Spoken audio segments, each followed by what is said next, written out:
The Rio Grande River is both a border and an important source of water for the United States and Mexico. Millions of people depend on the river for drinking water and agriculture. As the population in the region grows and climate change brings longer lasting droughts, there are some predictions of a regional water shortage. In a 9-part series called Shallow Waters, Quartz and the Texas Observer investigated the potential water scarcity on both sides of the border. Recently, I spoke with Zoe Schlanger, an environmental reporter at Quartz, about the challenges facing the Rio Grande. Zoe Schlanger, thanks for joining us. You take a long look over a series of stories about what's happening on the border. Our border with Mexico is one that is predominantly a river for most of it, and the river doesn't necessarily care who's on which side. And a river is a natural body that will adjust with floodplains and so forth. So what are some of the consequences of saying we want to put up a wall, or at least firm that wall up? What happens ecologically on both sides of that wall?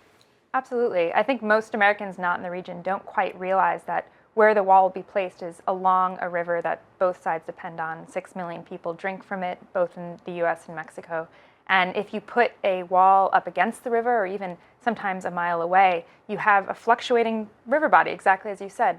And we've already seen a few years back in 2014, in the section of a border wall already put up in Nogales, Sonora, and Nogales, Arizona, that border area, it caused a flood because walls act like dams. And so when the river swells and there's massive rainfall during a monsoon season, the debris just piles up and water can't pass. And so in that instance, 2 people died in those floodwaters. So that's something that we have to think about. These are huge floodplains on either side where people are actually dependent on this to grow crops, to drink water, as you said. So is there cooperation between the two countries to kind of say, okay, there's the politics of it, but there's also just the fact that we need this water on both sides to survive?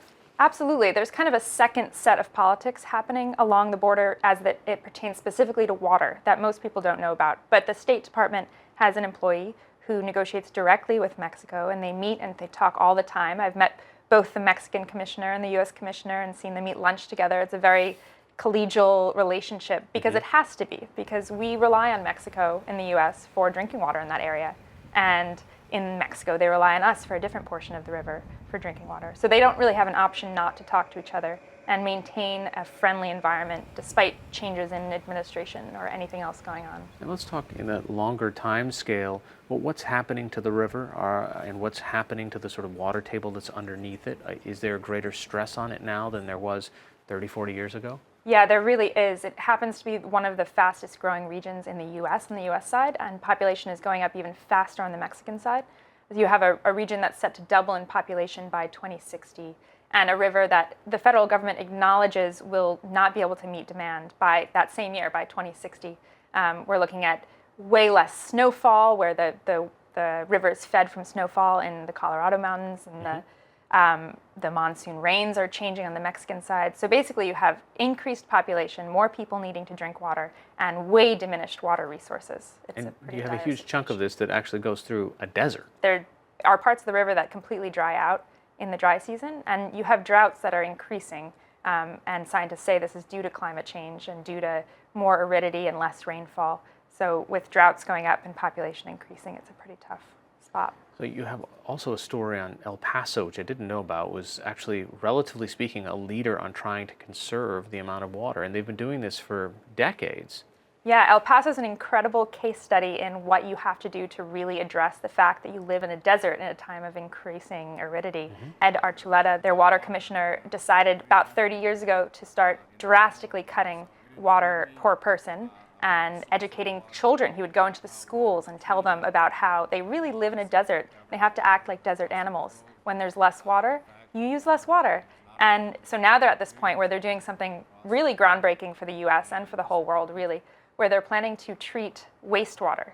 They're acknowledging their river that they depend on and that Mexico depends on too is going to be gone soon. So now they're going to start treating wastewater and putting it through the pipes back to their population. And because El Paso people have been taught for decades now that they live in a dry place and need to respect that, they're open to this in a way that I think many other cities in the US wouldn't fathom the idea of drinking their own wastewater, this kind of closed loop water cycle. How did they figure out a way to think long term?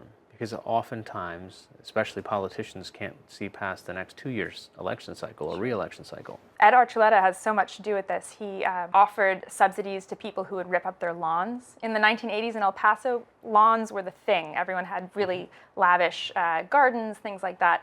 And he cut that out. He said, I'll pay you $1 per cubic foot of lawn that you rip out and help you put in more desert plants or rocks or things like that. And so now you go to El Paso, you don't see those lawns anymore. It's just been this kind of slow re-educating people on what they need to do to make that city survive. And that's become a model for other dry cities around the country and possibly around the world as well. And this was a series in conjunction with the Texas Observer. As you went through this, what was the aha moment for you in the reporting? Yeah, so Navina Siddhasamam and I at the Texas Observer had been talking to politicians and farmers and so many different people who had stakes in this river. And I think as a reporter based in New York, it was incredible for me to realize how border politics on the ground are so different from what we hear in the news. When both sides know that they need each other for this resource, no one can live without water, no one can farm without water. There's so much more collaboration than you'd think of. So really right now, it sounds like everyone's kind of holding and waiting to see what happens on the national level with the Trump administration as to how that will affect things on the ground for them. But on the whole, there's so much more collaboration than people think about.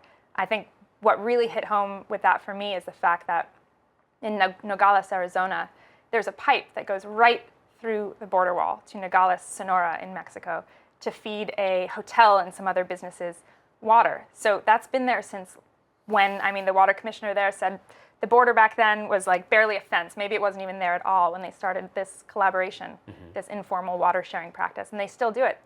We went down and saw it, and there's just a pipe straight through the wall carrying water. All right, the series is called Shallow Waters. You can find it online. It's a joint reporting project between Quartz and the Texas Observer. Thanks so much for joining us, Zoe Schlanger. Thank you.